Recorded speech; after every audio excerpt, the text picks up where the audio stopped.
All right. Let's go play some more T5 today. I'm just chilling out and trying to relax and have fun with the game. And let's go play some T5. I'm gonna set a timer. Do I have a timer? I'll just watch the clock. We'll play for 45 minutes or so. Let's open up some slots.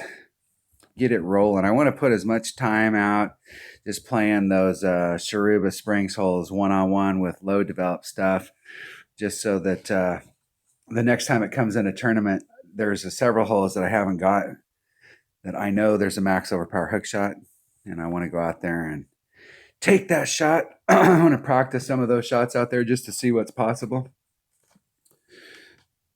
So if I get on those Sharuba Springs holes and I lose my mind and I'm doing something weird on the first shot, that's it. That's just the deal. I want to try out some. There was a few shots with my lower developed account. I know if I went out there, there wasn't enough practice time with the new holes to dial the shots in, and it was a major. Trying to make sure I had my act together. All right, here we roll. And we can do this hole. We got a little bit ahead. You can hit over to this area over here, but let's see, with that little bit of headwind. Are you not showing me mine? Yeah. End up in the sand right there, or end up in the fairway on the other side. I'm going to let my opponent fail. Isn't it perfect? It'll end up in the sand right there, but I can obviously get on from right there. In the rough. Let's see if my opponent goes the other direction. About 50% of the time when I see people go over here, they get confused because they're trying. We want to go forward, so they push the ball forward, and the way that the course is curved there on that hump, the farther you get forward, the more you get down on the face, and the flatter your trajectory, and it'll just throw you right in the sand. And so about 50% of the time I see people hit to the other side over there, they end up in the sand, and then they can't get on. So if the wind's going right and you put yourself where I'm at, you're on in two. Take your putt, move along, and you got a shot at it here. If the wind's really bad headwind with a marlin ball, you can't get over to the sand, so I will shoot over to the other side. I like shooting the other side with a big topper. So if you got multiple bags, especially if you're in a clan that's got 3 bags, I like to have kind of what I think of as my distance bag, with a big extra mile. Where the heck are we in my club? I didn't check, so let's just wing it. You go right out there. Da, da, da, da, da, da, da. I think I'm a little bit too far back. We'll see. We'll see. Oh, right there. Almost had it. If you've got getting hole. If you got multiple bags in your clan, having one bag with an extra mile, and then having one bag with a QB and one bag with a big topper. I do find that the combination of a big topper and a big dog, that's a great combination to have, because those clubs have a lot of the same stuff. They're okay. Let's start with the bad stuff. They're inaccurate. And they have very crappy ball guide, but they both have great curl. They both have great top spin. And so there's a lot of stuff that you can do. You can walk them around corners. You can do all kinds of stuff with those two clubs. That club combination is really good. Awesome. Nice shot in the hole. Get in the hole. Cloud goes wild. Dun, dun, dun, dun, dun, dun. Good game. Let's see if they'll replay. So we gave them some props. Let's see if they'll replay or if they're going to take their 3,000 coins or however much it is to play in. There we go. Look at that. We got a player. We actually got somebody who's part of the community here replaying. JC, U.S. Navy veteran. Thanks for serving.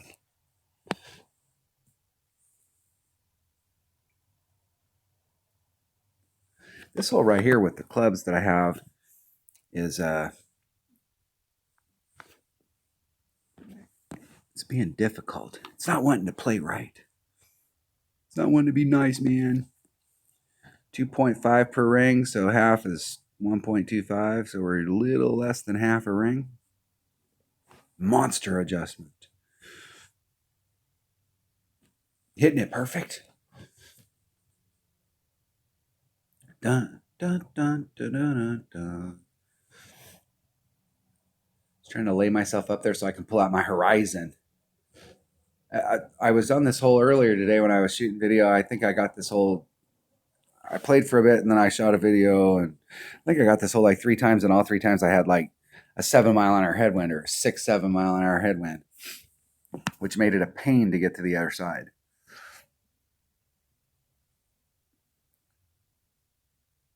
What are you doing? I can tell you that from that area right there, you won't be able to get up with a big dog, because you can barely get over with a big dog down there at the end. But if they can get over from there, that's awesome. There was a tournament a few months back, 4 or 5 months ago, 3 months ago, probably 4 months ago. It was brand new holes.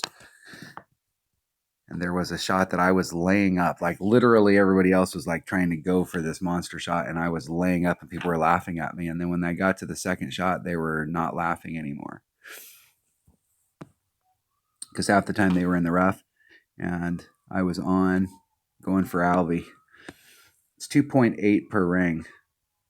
So we're a little shy of quarters. That'd be 7. Yeah, so we're about 3/4 of a ring, somewhere in that neighborhood. Trying to do the rough bump.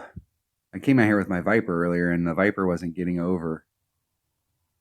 I tried my QB. I was just trying to lay it up down there because it's super accurate, and the QB was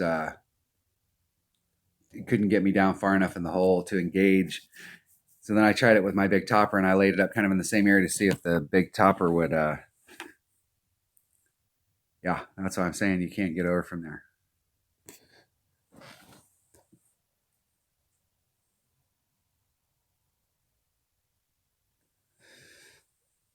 Yep. But what you can do from right there at that angle is you can do a max overpower hook shot with that big dog, and you can get way down in there. At this point, that'd be a great practice thing, because at this point you're in big trouble. Let's see if they can stick it on the fairway. It's going to bleed through. If you got low developed stuff, I don't know if you can get on from there.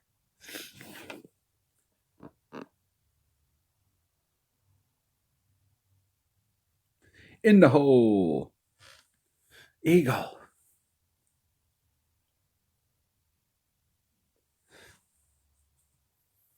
I was talking on the earlier video about like looking at people's win percentage. Never base anything. If you run a clan, you're a clan president, or you're inviting people to your clans, never base anything off people's win percentage, because you never know if they're, especially if they're tournament players, because they may be like me where I forfeit shootouts in tournaments, and so they may, you're forfeiting quite a bit, and so your win percentage may look like crap, but you might actually have a really good. What you can do is look at people's how many games they've got played and what their eagle, albatross, birdies are, so that you can kind of get the percentage. It doesn't correspond, because you could get an eagle and then lose a shootout, but it kind of gives you an idea of typically if people are forfeiting, they're forfeiting in shootouts in tournaments. Dun, dun, dun, dun, dun, dun, dun. Good game. Let's see if they'll replay again or if they've had enough. Come on, JC. Come on, dude. Come on, man. I was in the Army. Come on. Army, Navy thing going on. All right, at least they replayed once. At least we got somebody to replay once. Heck, you hardly ever get anybody to replay. Nobody wants to play again, and it blows me away. Blows me away. how much does it cost to play? 20K Tour 5? Is that where we're playing? Tour 5, 20K? 10K. So we're putting in half of that. I hadn't played Tour 5. I'd only been playing Tour 4. I think this account's like a year old, somewhere in 20 tournaments. Yeah, it's like a year old. Not last December, but December 2018, somewhere in that neighborhood when we started this count, and just been playing it in tournaments. And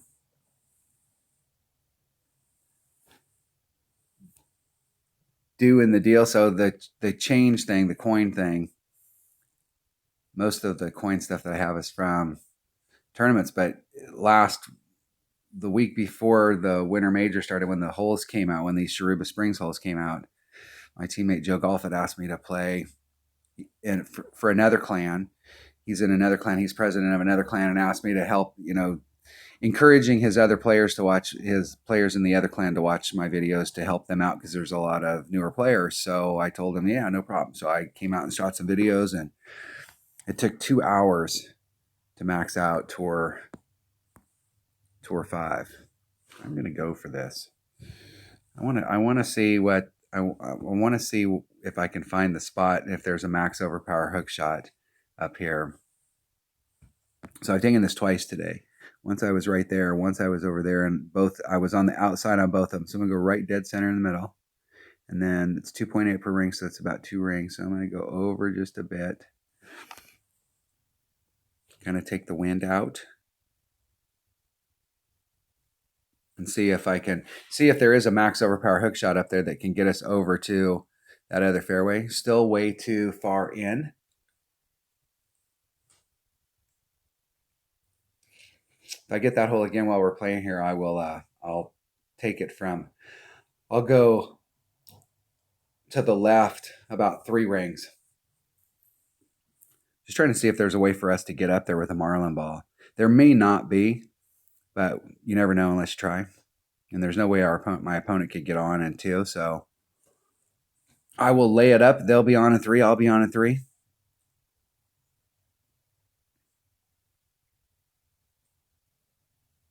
And they didn't do themselves any favors. Obviously, they can get up and down from there, but they would have been better off in the fairway. So I know if I'm out in this area from playing earlier, that if I'm out in this area out here, that it's about 1.5 topspin to get in to the cup, to land on the green, right back to the red line. No OP. I'm not trying to get crazy. I'm not trying to recover. I was out there in the middle of the fairway, dead center in the middle. I'm not trying to push up against anything. What's important right there is to end up in the fairway. It's not important to pick up the extra 2 yards or the extra whatever. If you get in a situation, don't panic. Take a deep breath. No big deal. You can't recover if you're in a panic. So just go out there and put yourself in the middle of the fairway so that you can bring one of your top 4 clubs out and hope your opponent doesn't sink it.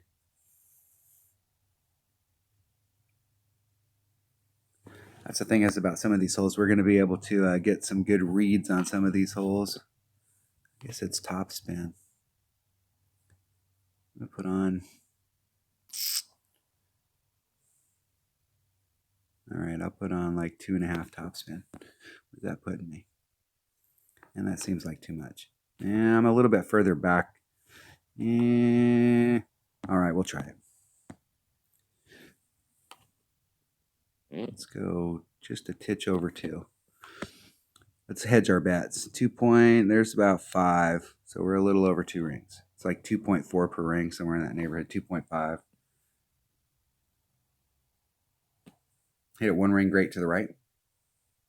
Maybe 2. Who's counting?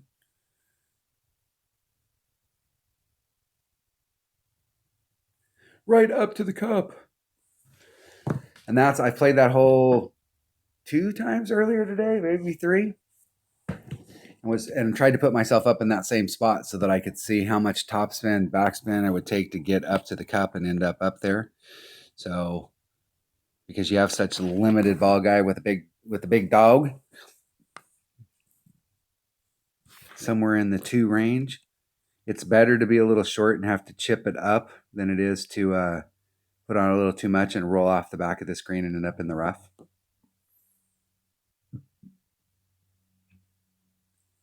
Got to practice the shot, didn't get it, put myself back in play, got up on the green, matched up. It's a draw. But if we can get that shot worked out where we can get over on that green, I can get that shot worked out. That means I'm on the fairway in 1, on in 2. And most people, unless they bring out a big monster ball, are not going to be able to keep up. And this is definitely about a 3 backspin. Depending on what club you have and which way the wind's blowing, 2.5, 3 backspin, somewhere in that neighborhood. 30% wind adjustment. We're going to have a little less wind than them, so probably going to add on around 1, somewhere in that neighborhood. Looks like it might be pretty good. Might be pretty good. Nice shot. Nice shot. I can beat that though. We can get that. We can be inside that. Let's go break this person's heart. Let's go break their heart. Heartbreaker. 2 and a titch. 2 and a little.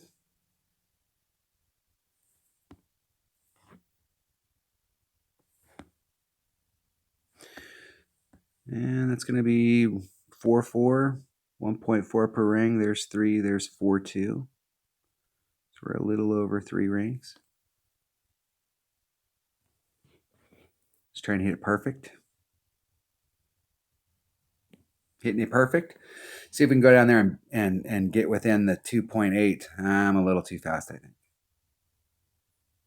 Just about right. Broke their heart. Never count your coins until you see winner over your name. Good game. Good game. That was my phone. Thanks.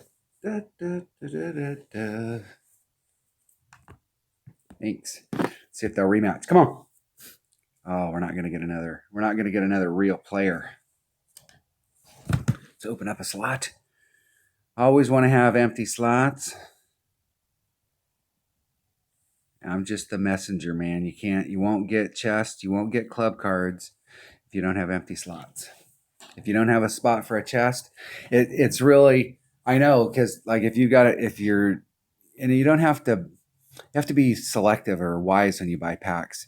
If you're not a big pack buyer, those I didn't qualify on Monday. Here's your consolation pack for $1.99, 500 gems. Not a bad way to go. I'm going to do the rough bump again. Let's do it this time with the... Yeah, let's go with the extra mile. I'm going to just do a rough bump and come out right here.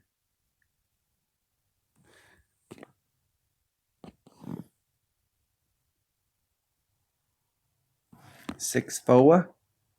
There's 5. Yeah, it's about 2.5 rings. Somewhere in that neighborhood. Vicinity.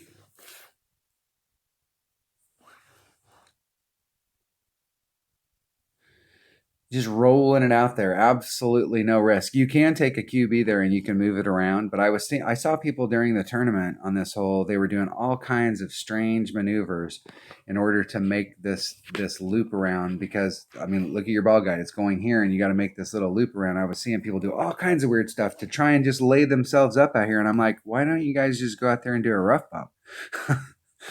But nobody was doing that. They were coming in here, and I saw so many people end up in the rough right here on the other side.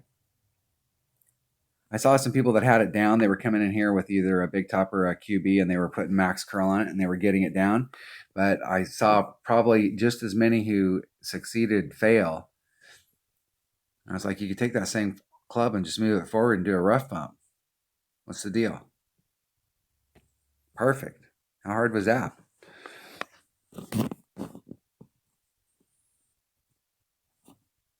Now in the tournament, we were trying to get on this hole in 1, but here we're not.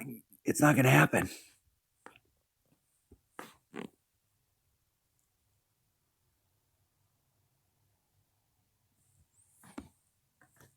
Now, this club is so inaccurate. My thing here is let's look at my ball guide and let's make sure I'm on the tip there. So it's 3.8. It's 2.8 per ring. So that's about a ring and a third. But this club is so inaccurate. If you hit anything great to the left or the right, heck, you're off. Hitting it perfect. Put that little bit of curl to try and make up the difference. It was a little too fat, a little too much. The deal is that these little short chips in right here, if you bring the right clubs, they're not guaranteed. You're going to make them percentage wise, you're going to make them the mass percentage of the time, 90% of the time, 95% of the time. But this particular hole, I think I'm close enough that it shouldn't be too difficult. But this particular hole, we were trying to in the tournament hit out in front, and the wind adjustment from out there was absolutely rough.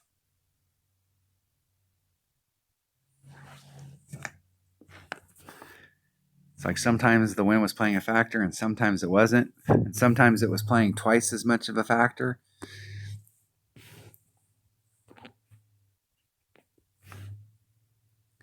I came out here in the weekend round. I hit 2 greats to the left, and I got both of them to go in the cup. And I have no idea. It's like it was one of those things. If I would have hit it perfect, it wouldn't have gone in.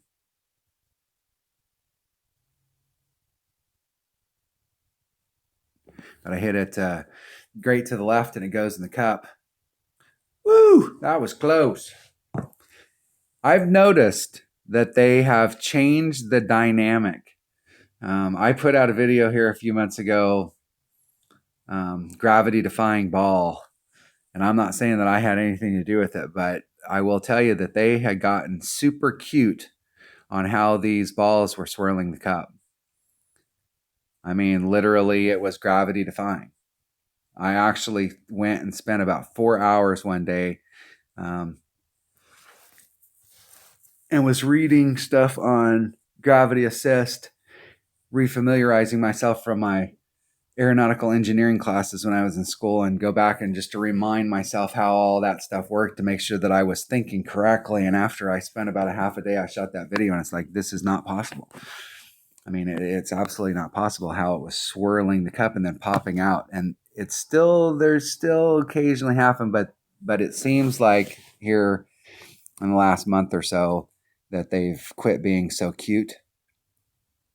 They were getting a little too creative. One of the things I really like about Golf Clash and why I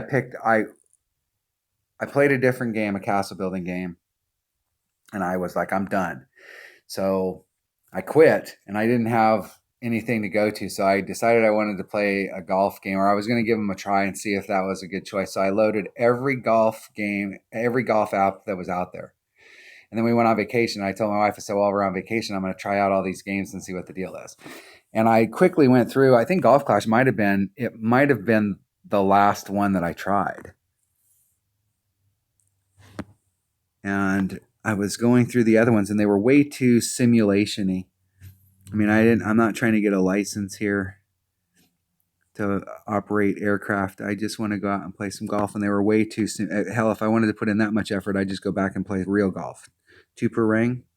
There's 4, 5, 7, just a little shy of 3 rings. Let's get on track.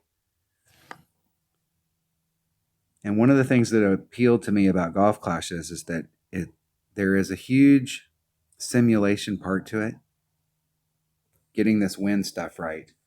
But there's also a very arcade part to it. And that thing about the swirling the cup was making it too much like Golf Rival, where you're playing putt-putt golf. If I wanted to go play putt-putt golf, I'd go play putt-putt golf. And so I am glad it seems like they're not being as cute as they were. And they've kind of fixed it. So, but it is one of the things I really like about this game is that you have an arcade feel. So it feels like you're playing an arcade game, and it feels like you're fun, but there's a big simulation aspect to it by trying to get the wind right. And when I first started playing, I very quickly recognized that if I couldn't figure out, like I went At that time, there was nothing. There was no social media about this game. The game was only like 2.5, 3 months old. And so there was nothing out there. Tommy had a few videos out, and that was it. Tommy had a video out, and I swear, I don't even know if he's still got those videos up, but his old picture that he had on there, it didn't even look like him. It looked like somebody from, he did not look Swedish. He looked like he was from the Middle East. And he looked like he was like 40 years old or 35. I mean, I do not know where he got that photo, that image, but it did not look like him.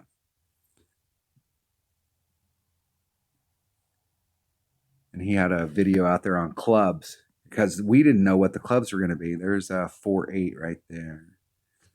So we're a little shy of 2. That puts me a ring or so into power, and I needed to put a little bit of power on it anyways. That's about a ring and a half right there. Hitting it 1 ring great to the left.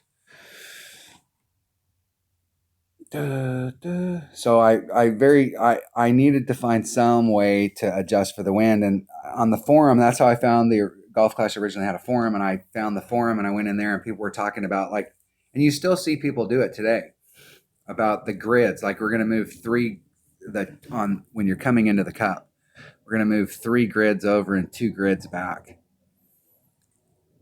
and I was not into that. Because that might work fine when you're on the green, but what do you do when you're out here? And that's when I found the video, the guy who came up with the wind ring method. Here's how it worked. He shot a video. I never saw his standalone video. Tommy had a copy of his video on his channel where Tommy did the introduction, and then the video came on. And then I was like, okay, now we have some kind of scientific method for us to be able to work this out, because this whole guessing game thing is not going to work for me. That's not going to work. I need something that, something that I can try and perfect so that I can get good at the game. And I'm not going to do this. Okay, we're going to be 3 of these squares back, and we're going to do some weird thing. That just doesn't work.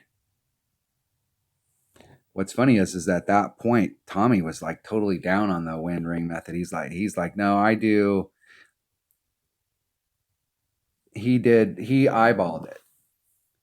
And he had a method, there was a method to his madness, but it was eyeballing it. It wasn't absolutely precise. The deal is that Tommy, when he was playing the eyeball method, he hits perfect so much that if you make adjustments, and you can get away with it, especially if you give yourself a little bit of room. I mean, if you watch his stuff now and talk to him now, he's like, the wind ring method is the way. But he was totally down on it when it first came out. He was like, no, that's not the deal. I don't use the wind ring method. You guys this is another way for you guys to adjust wind if you don't like the way that I do. And then Zachary Jones came in and started doing the wind ring stuff. I think there's a lot of players, especially players that have been playing for a long time like me, that we picked up from that video the wind ring method. And when Zachary started doing his videos and really started dialing them in, a lot of this game too is about feel. I was talking to Dale Appleby, and we were talking about the game. We were talking about max overpower hook shots. There's he disagrees with how I set up max overpower hook shots, and I watched his, and I kind of disagree with his, because I always would take the wind out, because that means the next time you go there, you can take the wind out, and you're trying to make it consistent, because you may hit it this time and you had a 5-mile-an-hour wind. And the next time you go there, you got a 2-mile-an-hour wind and it doesn't work. And you're like, what the hell happened? Well, what happened, dude, is that you got 3 miles an hour less wind. So there's some things on his that I disagree with. And there's things on, and he told me, I disagree with how you set up max overpower hook shots. But what we both agree on is that hooking up max overpower hook shots, there's an art to it, and it's a finesse, and it's a feel. And you got to get, there's a certain feel to it and a certain bit of art to it. And so people that you see that use max overpower hooks all the time, it's kind of an art, because he gets people on his channel that'll bitch and go, hey dude, you didn't, he's in the middle of the fairway, And they'll go, hey man, you didn't move that thing 21 rings. You only moved it 20. And he's like, well, who cares? I'm in the middle of the fairway. My thought process is I have no freaking clue how many rings I am over. I have no idea. I know that certain clubs have more curl, and with those clubs, the what you can achieve with those clubs is different. So you can't just go over like an extra mile. You can go over like about 2 ring sets. But with some clubs, you got to go over a lot more. I know that 2, 4, 6, just a little shy of 3 rings.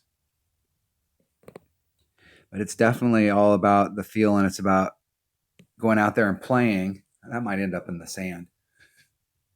Close. You don't have a lot of room down there with that sniper to take that shot. That is a dangerous little rough bump down there. You can kind of hit a 1 ring great to the left or the right, and in most cases you'll be all right. But it's definitely an area that you want to try and hit perfect into. But those max shots, max overpower hook shots, dunk shots, those are all about feel, and you're not going to get good at them unless you practice.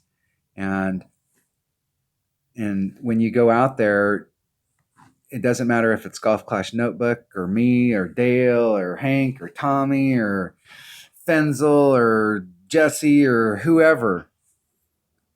We probably all have a little bit different way that we play them, and I'm pretty sure that the way that I play max overpower hook shots is probably different than everybody else, and everybody else has got something that's different than everybody else. But you'll never get good at those, and you'll never get the confidence to take those shots. Part of it is that it's 2.537, a little over, let's say a ring and 2/3. Usually when I'm on holes and I do the max overpower hook, it works out one of 3 ways. I either tag it the very first time out. There's one of the par 4s I can think of that the very first time I ever played that hole, I was like, hey, I think there's a max overpower hook shot out there. And I did it, and I was on and won. And there's another way to get on and win that's better. And in tournaments, I actually play the other way. But when I'm in one-on-one, and my teammates know it's a Tour 4 hole, my teammates know which hole that is. Every time I get on that hole, I can't lay off. I've got to do that. I pull out a Titan, because you got to have a Titan. I pull out a Titan and I go for the max overpower hook shot. And I practice that shot every time I'm on it. There's several holes that my shot is a max overpower hook shot. But usually it's one of 3 ways. I either tag it the first time, and then I know, hey, like that's the deal. And then I know, hey, I'm on the transitional line between the rough and the sand, and I'm 2 rings in, or I find some spot out there. It's all about marking. It's artillery. So I go out there and I shoot it, and then my sergeant goes, okay, it's down the pike. Keep it up, boys. Or my sergeant goes, you're to the right. And so the next time I come out, I typically will make, depending on how close I was, I'll make like a massive over adjustment. This is 1.2 per ring. I'll make a massive over adjustment and see if I can get it up to the other side.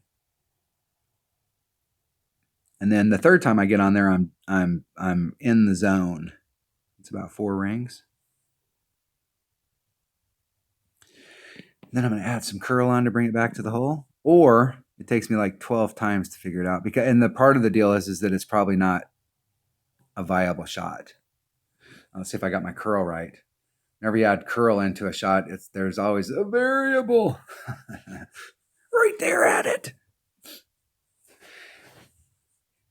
I will tell you, I love that Kingfisher. When I started this lower level account, I was thinking to myself, I went out there the first few times and I'm playing the clubs that everybody, and I'm thinking, why am I playing these clubs? These clubs are crap. Like, what are the clubs here? Even when I came up the very first time in 77 and in my odd account, when I came up the very first time, I never used a Kingfisher. But when I started this account, I was really looking at it. I'm like, hey, I'm going to have some of these lower developed clubs. I'm going to have low T4 clubs forever in this account. Like, is there some way that I can at least get one club in my bag that is not crap as far as ball guide? And I saw that Kingfisher, and I'm like, how the hell did I not even notice this club before? If you got lower developed stuff, it's a great club. I will tell you, it doesn't have any topspin, so it's not a very far distance hitting club. It has great backspin though, and it has great backspin right off the bat.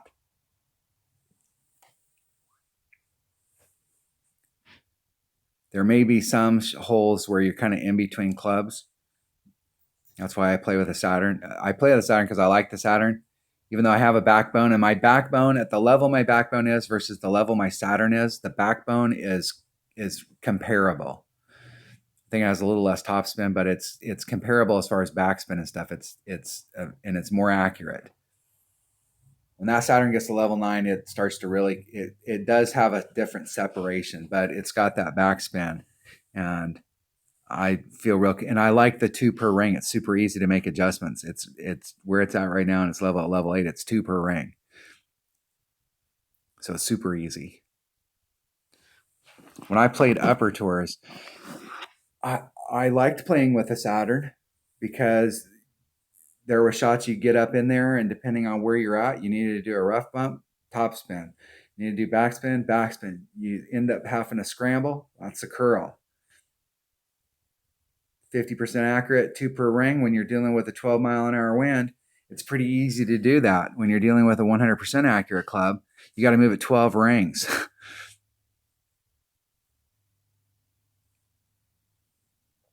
See if my opponent can get up and in the hole. Now I was doing like a 30% wind adjustment on this because I kept ending up to the right. But that's with the wind blowing the way that it was in the tournament. And where we're at here, that may not be right. I am going to do a little bit of a wind adjustment.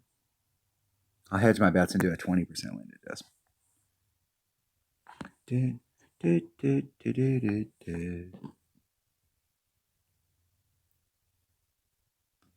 Feel. The heck am I at? I think I need to do a little backspin.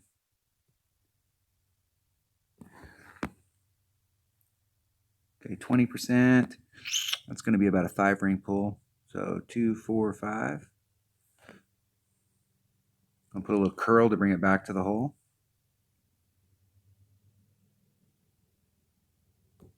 And I hit it great to the left. It'll still go back to the hole. It'll just be just on the outside. I think I rolled past. He was at 3. 2.76. That's what I'm talking about.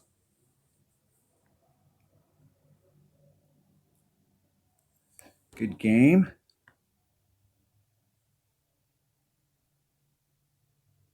See if they'll replay. No replay for you. Okay, I got time for one more. So we'll just play with that one slot. We'll play one more. Nobody wants to replay. I don't know how many I've won on this. That I have. I think I've lost at least one.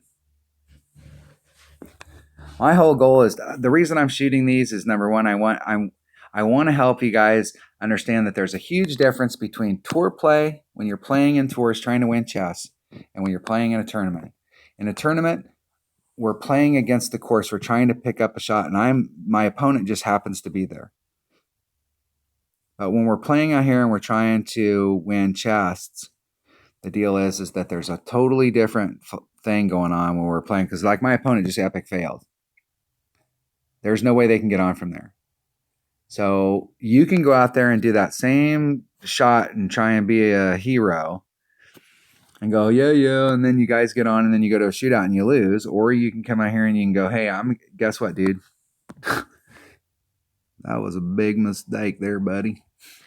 Because I'm going to end up down here in the fairway and I'm going to be on in 2. And you're going to be on in 3. So if you're playing and you're trying to win chests, you want to play 40 matches to win 10 chests, or you want to play 10 matches to win 10 chests?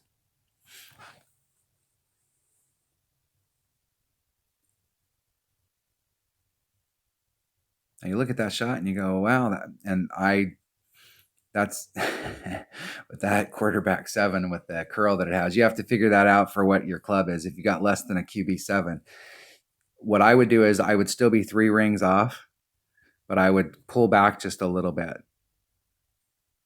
Instead of being way up there at the red line, I would pull back maybe the equivalent of about 3.5 rings, so that your curl has more time to be effective into the hole. But that to me is a pure setup shot. I come to this hole and it doesn't matter which way the wind's blowing, I shoot that shot. And you end up down in that area. I very seldom ever have a problem getting down into that zone. Let's see where I'm at. If I was right there, I'm going to need about 2 topspin.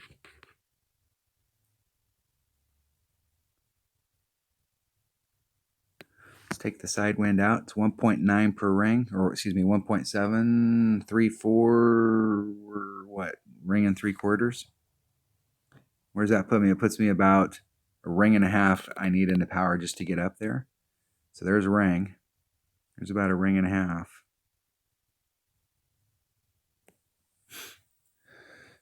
Hitting it great to the left, about 60 rings.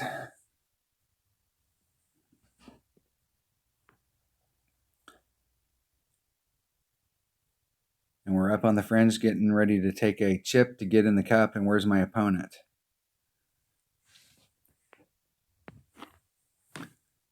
My opponent's still dinking around.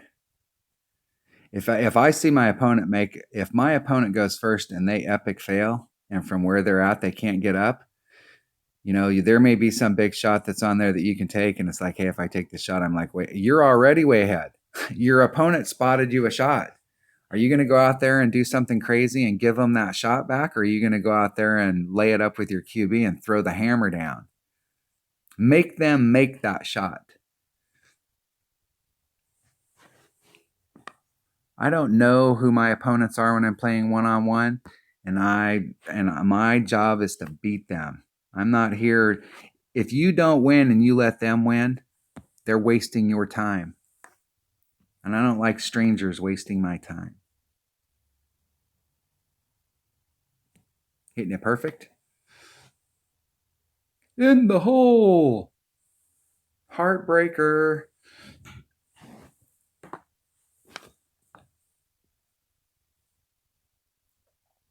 There's several holes in this game that have that dog leg stuff right there to the right. And the mass majority of players that come to that hole go straight because they're in love with their quarterback, or excuse me, they're in love with their extra mile. And they either don't have a second bag, or they don't have a second bag that's got a QB in it. And the QB is an awesome club. I mean, people, when they've got, especially as you're going up, as soon as that QB gets to, I think I waited until my QB was like level 3 and it went in my bag. And so at that point, when you first start off, your combination is your rocket is your accurate club, believe it or not. And your extra mile is your power club. So there's a long period of time where these top 3, the rocket, the extra mile, and the big topper, they each have their purpose. The rocket's the accurate club, the extra mile is the distance club, and the big topper is the all kinds of stuff with the top spin and the curl and the stuff you can do with it. When you get your quarterback up to like level 3, 4, somewhere in that neighborhood, it exceeds your rocket. So you're done with the rocket. So if you're trying to save coins and until you get enough coins that you can just upgrade all your clubs, you can quit investing coins in your rocket. It's done. And you can start playing with your QB, and your QB becomes your accurate club. And so having a bag with your QB in it, I mean, when I first started this account, I had a QB 3 or 4, and it was in my accurate bag number 2, accurate bag. QB was in there, and it has stuff. It's accurate. It's got ball guide, something we don't have in a lot of clubs when we're playing in with newer clubs, lower developed clubs. That power is not going to work on every hole, but there's a lot of holes that it will absolutely work. And the reason it works is because it's super accurate. You're not in the rough all the time. I love getting on those holes where it's like really narrow and they pop out their extra mile and they're in the rough, and I pop out a QB and I'm in the middle. And I hit a great to the left and they hit a great to the left and they're in the rough and I'm not. All right, that was 45 minutes worth of T5 play. Hopefully that's helping. If you've got lower developed stuff, I'm playing this account this week because I do want to spend some time out in the Sharuba Springs where we're not in tournament setting. We're not trying to prep for it, where I can just kind of have some fun and play on those holes and learn how to play those holes in tour play. Because what we were doing last week in the tournament and what we were doing the 3 or 4 days that we had practice time before the tournament started, how we were playing Sharuba Springs for a tournament is different than how you're going to have to approach those holes in one-on-one play. And a lot of players are not going to be able to make that transition between what we do in a tournament and how we play them in one-on-one play. And for us, for those of you that are watching the video, hopefully for us, our group, that's great news for us because they're going to go out there and put themselves in the rough. We're going to go out there, put ourselves in the fairway. They're going to end up in the rough. We're going to end up in the fairway, or we're going to end up on the green, and we're going to win 75% of our matches, which means that we can get a lot more done. I think the average player out there, if you look at their stuff, and for most players, they're not forfeiting shootouts like I do in my accounts for the videos. So they're 50% players. And you go out there and you're a 75% player, and you're going to be able to, it's going to help you out because it'll save you time. And you're going to end up with a lot more chess and a lot more club cards, and your clubs are going to get upgraded faster because you're not dinking around. All right. Thanks for watching.